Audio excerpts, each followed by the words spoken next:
Have you ever met someone who confidently talks over everyone in a meeting, only to realize they barely understand the topic? Or that friend who watches a couple of YouTube videos and suddenly thinks they're a certified expert? Or maybe you've read an online comment thread where someone argues loudly against actual professionals, and you just sit there wondering, how can someone be so confidently wrong? Well, you're not alone. What you're witnessing is a psychological glitch, a kind of mind trick we're all vulnerable to. It's called the Dunning-Kruger Effect, and it's one of the most fascinating, and sometimes dangerous, cognitive biases in human behavior. It basically describes this: the people who know the least about a subject often believe they know the most, while those who actually do know what they're talking about tend to doubt themselves. And here's the kicker: the less you know, the more likely you are to think you know everything. In this video, we're diving deep into where this bias comes from, why it happens, and how it shows up in everyday life, from awkward workplaces to politics, healthcare, and even your own thinking. We'll also talk about how to protect yourself from falling into this mental trap. Let's start at the beginning, with a story so absurd, it sounds like it came straight out of a comedy movie. The lemon juice heist that changed psychology. Picture this: it's 1995. A man named MacArthur Wheeler walks into not one, but two banks in Pittsburgh, and robs them. Broad daylight. No mask. No disguise. Just walks in and out like he owns the place. Naturally, he's arrested almost immediately. When the police show him footage from the security cameras, he's stunned. Confused. Like the video shouldn't exist. Why? Because, get ready for this, he had rubbed lemon juice all over his face. His logic: lemon juice is used as invisible ink, so he figured it would make his face invisible to cameras. No, this isn't a joke. He genuinely believed that. And that bizarre belief led psychologist David Dunning to ask a simple but profound question: how can someone be so incompetent, and yet so unaware of it? He partnered with graduate student Justin Kruger, and together they ran a series of studies. Their findings, published in 1999, revealed something surprisingly common: people who are the least skilled in an area tend to drastically overestimate their abilities. It's not just a one-time mistake. It's a systematic blind spot. And it's something that affects all of us. Why do the incompetent think they're brilliant? Let's be clear: the Dunning-Kruger effect isn't just about being clueless. It's about being clueless about being clueless. To do something well, you need certain skills. But here's the catch: the very same skills that help you perform well are also the ones you need to evaluate how well you're doing. So, if you don't have the skills, you also don't have the ability to judge your performance accurately. That creates a kind of feedback loop of false confidence. In one of their studies, Dunning and Kruger had people take tests in logic, grammar, and humor. The people who scored the worst genuinely believed they had outperformed most of their peers. Meanwhile, those who did really well were actually more likely to underestimate how well they did. So not only are the worst performers unaware of how poorly they're doing, but the most capable people are sometimes the least confident. This is why Bertrand Russell once said, "The trouble with the world is that the stupid are cocksure and the intelligent are full of doubt." And Charles Darwin echoed this idea long before psychology had a name for it. 3 ways the Dunning-Kruger effect shows up in real life. Let's break it down into 3 specific ways this shows up around us, and within us. 1. The unknown unknowns problem. When you're new to something, you don't just lack the skills, you lack awareness of what you're missing. You don't know enough to even understand what expertise looks like. You can't spot your own mistakes because you don't yet know they're mistakes. As Dunning put it, if you're incompetent, you can't know you're incompetent. 2. Confirmation bias. We all tend to notice things that support what we already believe and ignore things that challenge it. So if someone thinks they're a good chess player, they'll remember that one time they won a game, and forget the 5 times they made a beginner mistake. That selective memory reinforces the illusion that they're better than they actually are. 3. The above average effect. Here's a fun statistic. Most people think they're above average in things like driving, leadership, and intelligence. Statistically, that's impossible. This inflated self-assessment feeds overconfidence and creates a belief that personal experience or gut instinct is more reliable than actual expertise. Now you can start to see how all of this forms the perfect storm. The journey from ignorance to expertise. Now, to really understand how the Dunning-Kruger effect works, picture a curve, a kind of roller coaster of confidence. At the beginning of that curve is a peak often called Mount Stupid. This is where someone learns just a little bit and suddenly feels like an expert. It's the college grad who reads one business book and thinks they're ready to become a CEO. Then comes the drop, the valley of despair. This is when the person learns more, and starts to realize just how much they don't know. Confidence crashes. Reality hits. A lot of people quit right here. But if they push through, they start climbing the slope of enlightenment, where knowledge and confidence gradually begin to align. They become more competent, and more aware of what they still have to learn. Finally, at the top is the plateau of sustainability. This is where true experts live. They've mastered their field, but they've also developed humility. They know the landscape. They've seen the complexity. They're confident, but not cocky. Ironically, real mastery often looks like humility. Because the more you know, the more you realize how much you don't know. And that humility, that's not weakness, it's a sign of wisdom. What happens when overconfidence spreads? The Dunning-Kruger effect isn't just some quirky psychological trick. It has real-world consequences. Sometimes dangerous ones. In the workplace, studies show that 95% of managers believe they're in the top 50% of performers. That's not just mathematically impossible, it's a recipe for dysfunction. Overconfident employees reject feedback, overestimate their value, and often block collaboration.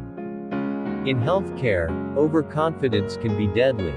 Some studies have shown that the doctors who are most confident in their diagnoses aren't necessarily the most accurate. But they're also the least likely to double-check their work or consult a second opinion. In politics, we see it all the time.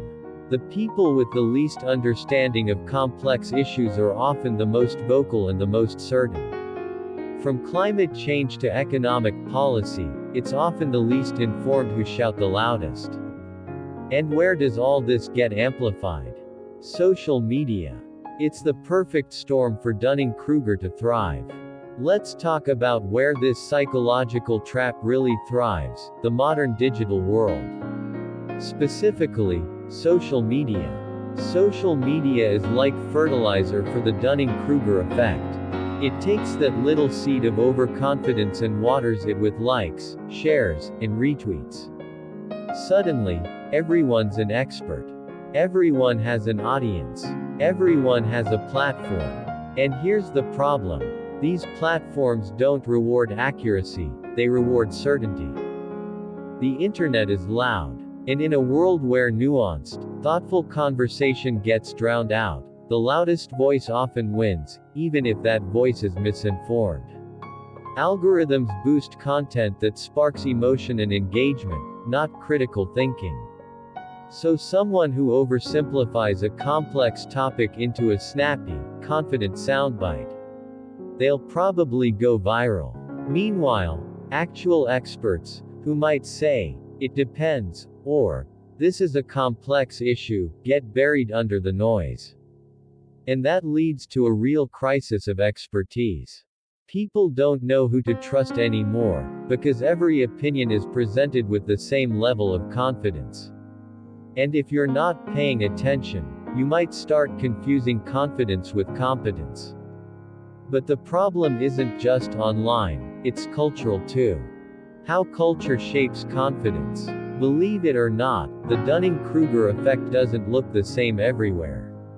While it's a human bias that exists across the globe, how strongly it shows up depends a lot on culture.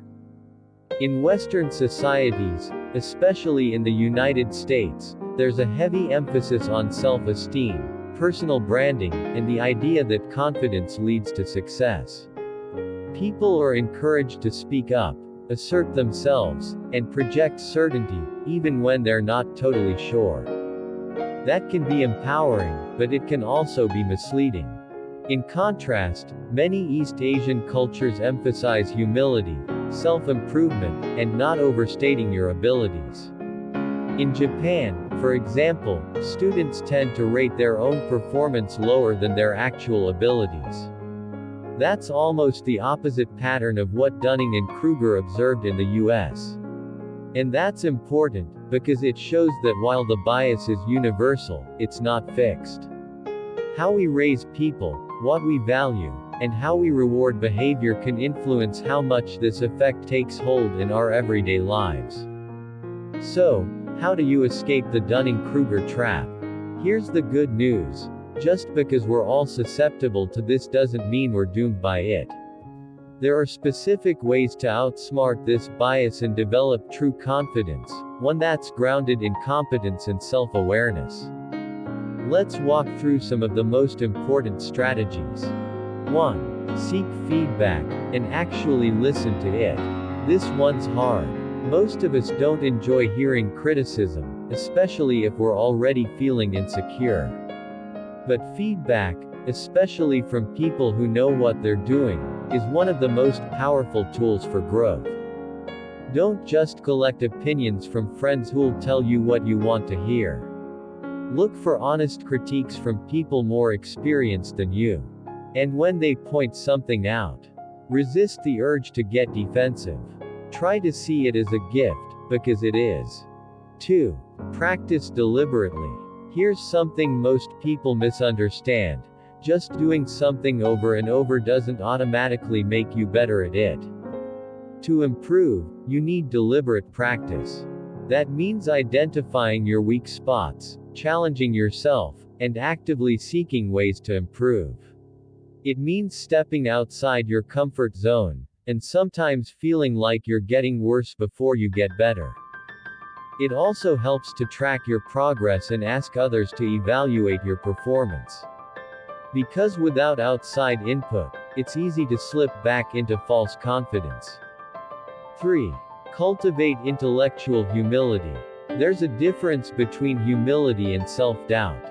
Humility doesn't mean you don't believe in yourself, it just means you understand that you don't know everything. And that's okay. Being willing to admit, "I don't know," is a strength, not a weakness. It creates space for learning, for growth, for actual dialogue. The people who make the biggest mistakes aren't the ones who know they're still learning, it's the ones who think they've already arrived. 4. Embrace uncertainty. If you're uncomfortable with uncertainty, you're more likely to grab onto the first confident-sounding answer that comes your way. But the truth is, most important topics are complex. Reality doesn't fit neatly into memes, headlines, or hot takes. When you get used to sitting with uncertainty, to saying, "I'm not sure yet," or, "This is more complicated than I thought," you develop a more accurate view of the world. You start looking for better questions, not just quicker answers. 5. Be wary of surface-level knowledge. Watching one documentary doesn't make you an expert on climate science. Reading one business book doesn't qualify you to teach strategy. And listening to one podcast episode won't prepare you to give financial advice. We all love learning new things, but deep understanding takes time. It takes struggle. It takes mistakes. And that's why the real experts are often the most cautious in how they speak. So if you find yourself feeling very confident in something you've only just started learning, pause. Ask yourself, do I understand this deeply, or am I just on Mount Stupid? 6. Surround yourself with people who challenge you. It's tempting to build a bubble around yourself, an echo chamber where everyone agrees with you and reinforces what you already believe. But that's the fastest way to get stuck. Instead, seek out thoughtful disagreement. Talk to people who see the world differently. Ask questions. Be open to changing your mind. Because every time you do, you get a little closer to the truth. 7. Stay humble, even as you grow. Here's one of the greatest paradoxes of learning. The more you know, the more you realize how much you don't know. That's not a flaw. It's a feature. It means your awareness is expanding. And in a world full of overconfidence, your humility becomes your greatest strength. Being an expert doesn't mean having all the answers. It means knowing which questions still need to be asked. That's the real sign of wisdom. So, why does all of this matter? Why should we care about whether someone overestimates their knowledge or not? Because the Dunning-Kruger effect doesn't just affect individuals, it affects entire systems, entire communities, entire societies. And when enough people fall into the illusion of competence, the consequences can be dangerous. Let's start with the workplace. We've all had that coworker or manager who seems utterly convinced they're doing a fantastic job, even when they're clearly not. Studies show that about 95% of managers believe they're in the top 50% of performers. That's not just statistically impossible, it's a symptom of this very bias. When people are overconfident but underqualified, they tend to ignore feedback, overrate their contributions, and sometimes derail entire projects. They make decisions without consulting others. They resist learning because they think they already know enough. And they often get promoted, not because they're competent, but because they project confidence. Now imagine that dynamic happening everywhere. Across industries. Across governments. Across schools and hospitals. In healthcare, for example, overconfidence can be deadly. Some studies show that the doctors who are most confident in their diagnoses aren't always the most accurate. In fact, the more certain they are, the less likely they are to double-check their assumptions or consult a second opinion. And that can lead to serious, sometimes fatal, mistakes. In politics, the problem is even more pronounced. People with the least understanding of complex issues, like the economy, climate change, or foreign policy, are often the most certain in their opinions. They don't know what they don't know. And that makes them vulnerable to simplistic, populist solutions. Slogans that sound good but don't stand up to scrutiny. Leaders who project certainty even when they lack substance. When voters are overconfident but misinformed, they can support policies that harm them, or others, without realizing it. And when public discourse is dominated by people who think they know everything, thoughtful nuance disappears. And this brings us back to the internet. Social media doesn't just reflect the Dunning-Kruger effect, it amplifies it. Anyone with a smartphone and an opinion can now speak to thousands, even millions, of people. And the platforms we use are designed to reward confidence, not competence. If you speak with enough certainty, your post gets traction. It gets shared. It climbs the algorithm. That means people who simplify complex problems into neat little soundbites often get more attention than actual experts. And once someone has a big enough following, they can build a brand around that false confidence. They can monetize it, turn it into a business. And the illusion becomes even harder to challenge. So what do we do? How do we build a society that values real knowledge over surface-level certainty? It starts with education, but not just in the traditional sense. We need to teach more than just facts. We need to teach thinking, questioning, reflection, intellectual humility. We need to teach students how to ask, what am I missing? Not just, what's the right answer? Imagine if schools taught kids how to spot their own blind spots. How to seek out better information. How to recognize when confidence is justified, and when it's not. That kind of education creates lifelong learners, not just temporary achievers. But this shift also has to happen in leadership. Imagine if our leaders didn't pretend to have all the answers. If they admitted what they didn't know. If they surrounded themselves with actual experts and made decisions based on evidence, not ego. That's not weakness. That's strength. True leadership means being willing to say, I'm not sure, but I'll find out. It means putting accuracy before appearance, competence before charisma. And we can push for that, by who we support, who we vote for, and who we choose to follow. It also matters in our personal lives. Think about your relationships, your conversations, your own sense of identity. Are you open to being challenged? Are you comfortable saying, I don't know, in front of others? Or do you feel the need to be right, even when you're not sure? The more we embrace curiosity over certainty, the more we grow. The more honest we are about what we don't know, the closer we get to real understanding. Let's wrap this up with one of the biggest takeaways. Confidence should be earned, not assumed. Anyone can pretend to be sure of themselves. But real knowledge, that takes time. It takes effort. It takes humility. And most of all, it takes being wrong, learning from it, and trying again. So next time you feel absolutely certain about something, pause. Ask yourself, do I really understand this? Or am I just confident because I don't know enough to see the full picture? Because ironically, the people who know the most are often the least certain. Not because they're weak, but because they understand how complex the world really is.